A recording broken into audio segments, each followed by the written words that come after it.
CryptoSLO, cryptocurrency news and investing.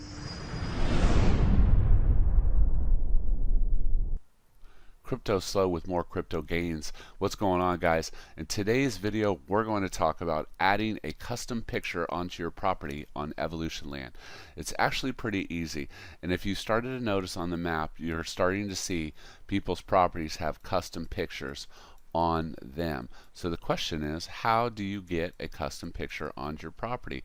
Well, it's pretty easy. The first thing you do is obviously ensure you're logged into the site with your TronLink wallet. Next, you're going to click on your icon in the right corner, click on My Land,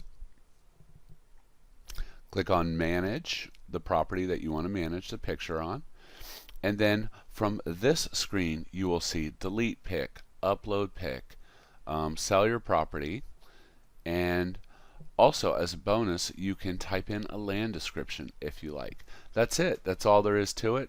I'm actually going to try to build a little custom template to get the max dimensions of this picture so that you can get the best resolution possible.